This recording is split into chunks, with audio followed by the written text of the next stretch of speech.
Welcome to Pretty Lies and Alibis. Let's seek the truth and travel the long road to justice together.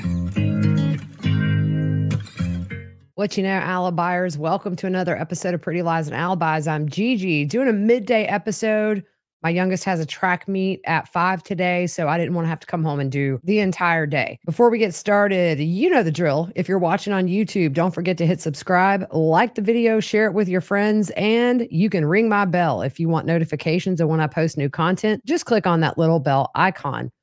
Music fact of the day. Jewel wrote the song Hands when she was 18 years old and she was homeless. Today's testimony so far has been about financials between the main players in the case. It's not earth-shattering stuff, but I think it just shows how everybody was sort of connected in every way, including financially, in relation to the whole case in general. Tylee had a JP Morgan checking account. Tylee would get her Social Security deposits in this account from the death of her father. The first deposit for those benefits began June 14th of 2018, and those payments were $1,859 a month. Lori did have access to this account with her own personal PIN that was tied to Lori's iCloud account. The investigator said that Tylee was actively spending on this account until the end of August 2019.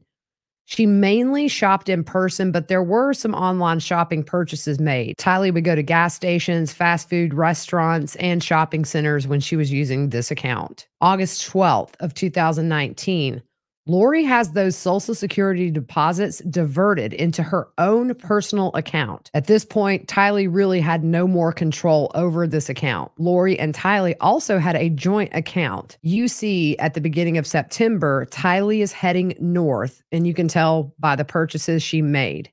She stopped at a McDonald's in St. George, Utah. The investigator points out this is the first big city out of Arizona heading up towards Idaho. The monies in this account came from Lori transferring money into the account. Also, Lori would transfer money in, and sometimes that money went right out to Colby through Venmo. On September 20th, there's a balance of $10.04 in that account. Tylee was getting her Social Security deposits in before Lori switched the accounts. September 20th, Lori transfers that $10.04 into her own personal account and then closes Tylee's bank account. For Lori's personal account, this is the account where those Social Security benefits went into after the kids were killed. August 28th of 2019, there was a deposit for Tylee's Social Security benefits in the amount of $1,859. And from here on, this account got both Social Security payments, the ones JJ got and the ones Tylee got. September 18th of 2019. At this point, Tylee is dead, and it's only days before JJ would be murdered. Lori gets two deposits. One for $3,902, the other for $4,157.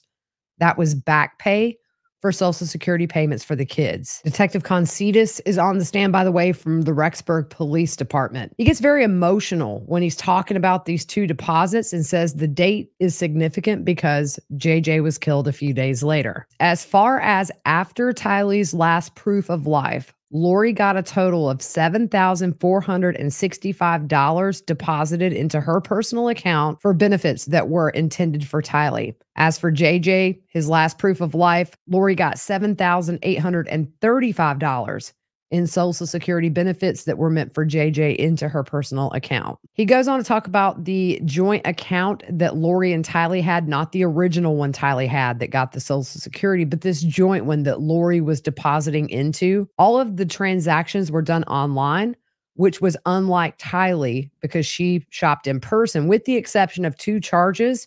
One was on September 17th at Costa Vida, and there was another purchase on October 7th. Both of those dates, Tylee was already deceased. They talk about a Barclays credit card with Lori and Charles. There was a payment to the Valley of the Sun mortuary the day after Charles was murdered, which was July 12th. That same card, July 20th, Lori bought Chad a ticket on Allegiant Air. He flew from Provo, Utah to Mesa, Arizona. Just a reminder, Tammy was alive at this point. Alex and Lori shared a credit card. And on February 25th, 2019, there was a flight booked for Lori from Phoenix to Idaho Falls. That is the closest airport to Chad's home. March 13th, 2019, there was a purchase for airfare for Tylee and a friend of hers that went from Phoenix to Hawaii. March 14th, 2019, Lori bought airfare for Chad from Idaho to Phoenix. The investigator brings in a rental agreement for the townhomes in Rexburg. Lori stated on that agreement the reason for the move was so her daughter can attend BYUI. And the reason she was coming is because Tylee was 16 and could not live alone. Lori lists her income as over $5,000 from Social Security. As far as Alex Cox's financials, he had an everyday account at Desert Federal Credit Union, which had a good amount of money in there. Before they left Arizona for Idaho, Alex was getting 2 to 3 paychecks a month until he quit his job and then moved to Idaho.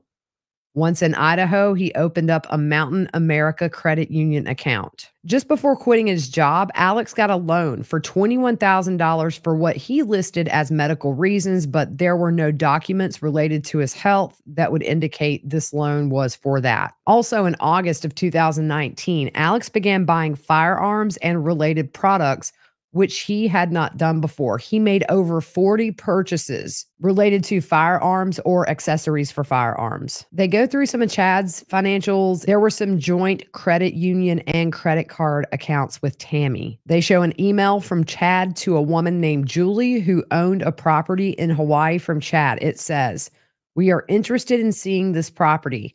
Would the owners be interested in leasing this property to a clean couple with no pets and no children?" They move on to a cable subscription in Rexburg for Lori that was opened up on September 3rd, 2019. The reason this is significant is the IP address associated with the account shows that Lori was in possession of Tylee's cell phone, and also Venmos were sent from this IP address. Lori actually filled out the lease to live in apartment 107, but actually lived in 175. Her and Alex switched apartments. There were some Venmos sent from Tylee's phone to Colby. When researching the IP address, it came back to a hotel on October 10th, 2019, and that was in Kansas City, Missouri. At this point, Tylee was deceased, and it was the day after Tammy had been shot at. Again, Lori was using Tylee's phone. The room there in Missouri was rented by Melanice. Lori was with her during this trip. They flew from Phoenix to Missouri on the 10th of October. They returned to Arizona on the 12th. They did look at some pharmaceutical records. They searched in Idaho, Hawaii, Arizona, and Montana. The reason they looked in Montana is because they received a tip that JJ may be on a compound there. They didn't find any relevant medications for the time frames they searched for anybody. The investigator reads a letter Lori sent to her accountant on September 9th, 2019. This is the day Tylee was buried on Chad's property. The email said Charles died and she wanted to find out how to get tax forms sent to her new address. As far as travel amongst everybody, they found that Tylee traveled one time using the name Tylee Vallow. She was going to Hawaii, but on her return flight, she used Tylee Ryan as her name. Tylee flew to Hawaii in February and March of 2019. Lori did several times on American as well. There were no flight records for JJ as far as Hawaii goes, but they did have 6 flights between Phoenix, Arizona, and Houston, Texas before that move to Idaho. He would fly with the last name Ryan and Vallow. Chad and Lori flew to Hawaii November 3rd on American Airlines. We know that's when they were going to get married. There were just multiple flights for all these main parties in 2019 between Lori, Chad, Alex, and Melanice. Hotel receipts from April 26th through the 29th of 2019 shows Chad stayed in Texas because it matched the United Airlines flight that Chad took, which was paid for by Lori. And we know that was with Charles's money. Here is a timeline of travel that they laid out. Lori and Chad meet October 26, 2018. January of 2019, Chad flies to Arizona. In March, Lori booked a flight from Arizona to Idaho, and that was canceled. She flew to Hawaii instead. They note that on July 11th was the date Charles was killed. After that date, with the exception of one trip right after his murder, She used the last name Lori Ryan anytime she traveled the rest of 2019. In mid-March, Chad goes from Idaho to Arizona. Lori booked that one as well. In April, Lori goes from Arizona to Idaho. In April 26th, Chad goes from Idaho to Houston, Texas. That was paid for by Lori. Chad did do the gentleman thing and paid for his baggage through the Spring Creek Books account. In May, Lori goes from Arizona to Utah. And in August, Lori and Melanice go from Arizona to Idaho. October 8th through the 13th, Lori goes from Idaho to Arizona. And then from Arizona goes to Missouri on that trip with Melanice. October 17th, 2 days before Tammy's murder, Lori flies from Las Vegas to Hawaii. On that return flight, she flew to Idaho, and then they believe she drove back to Arizona from there. Early November, Chad flies from Salt Lake City to Hawaii. By the way, this flight was booked 5 days after Tammy Daybell's funeral. Around Thanksgiving, Chad took that trip to California with his kids and Lori. And then in November, Chad and Lori fly from Los Angeles International to Hawaii. This was the trip where they stayed for that length of time until Lori was arrested. So that's it. I just wanted to get this kind of midday update in to lessen the load on me later tonight. But when I get home from track, I will update you on the afternoon's testimony. Until then, hope you have a good rest of your afternoon. We'll see you soon.